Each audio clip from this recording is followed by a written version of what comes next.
Hey, Matt from the A-Team here, and today we're gonna go from this to this. We're lighting like the movie Joker. Let's go.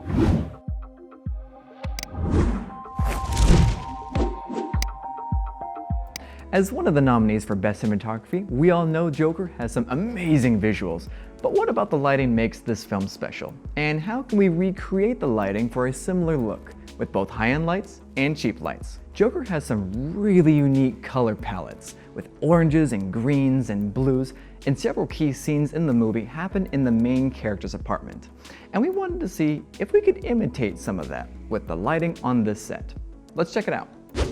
So how do you set up a scene like Joker? Well, first, the TV flicker. And for that we have our super cool Nova light setup. This is the Aperture Nova. There is a cool light setting inside called a TV effect, and that allows the light to just flicker every couple of seconds or every few frames to imitate a flickering TV. And we also intentionally set this light to be more of a blue tone to contrast the very warm environment that we have set up. This also serves as the key light for our talent. So one of the accent lights we have set up is the 300X with a spotlight attached to it. This is meant to simulate a street light coming through the window. So we have our light set to 2700 Kelvin. That's pretty good, pretty orangey looking, but not orange enough. So we placed an orange gel in front of the light. Not only can you use the barn doors to shape it, you can also insert gobos. They're basically just discs with shape on top. So in this case, we have blinds. There's an actual texture of blinds in the gobo itself. So for our second spotlight, we use the same exact fixture as before, a 300X set to 2700 Kelvin with the same exact gel in front of the spotlight. The only difference is we actually didn't have a gobo for this guy. So what we did was we utilized the barn doors and the actual window to help shape the light. And to give it some nice extra dimension, we just used the blinds coming from the window. And it adds a little more dimension to the set, especially since we're nowhere near a New York street.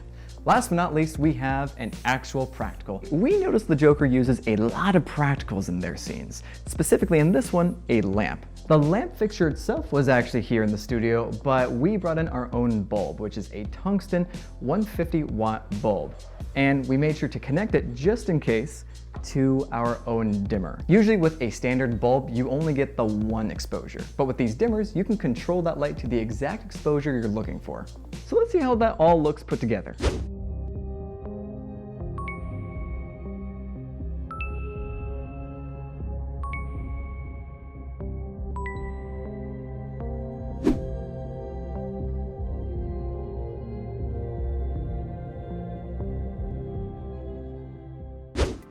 So what happens when you don't have a huge expensive LED panel? For example, what we have for the TV is a 672 aperture panel. This guy doesn't necessarily have a TV effect, but what you could do instead is have someone behind the LED panel and just wiggle the brightness back and forth to kind of emulate a flickering effect. For the light itself, it's actually daylight balanced, but we still weren't getting the same blue color we were going for, so we of course added a blue gel. So for our window light, we didn't exactly have a spotlight with a gobo attached. We just used a simple can light from Walmart, and even then we only used the bulb. We didn't even use the can piece itself.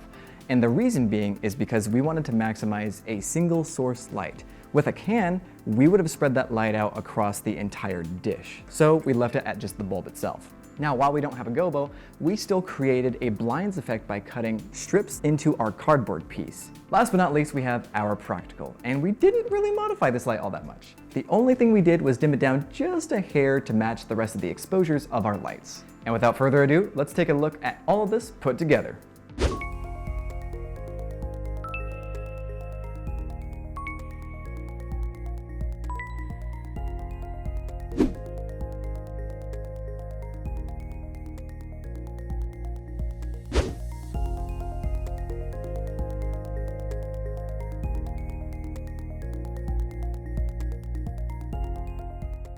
Here are a few takeaways for shooting a scene like the Joker. Number 1, use a spotlight to imitate light coming through the window. This can help make your space look like it's part of a bigger environment. Number 2, you can recreate lighting coming from a TV by adding some color contrast to your scene. This also makes the room feel bigger. And number 3, use a dimmer on practicals in your frame. This way you can adjust them based on the exposure of the rest of your scene. Question of the week, what movie would you like to see us break down next? Comment below for a chance to win our classic M9. If you've enjoyed the show, make sure you hit that like and subscribe button, and don't forget to follow us on social media. I've been Matt with the A-Team. Thanks for watching 4 Minute Film School, and happy shooting.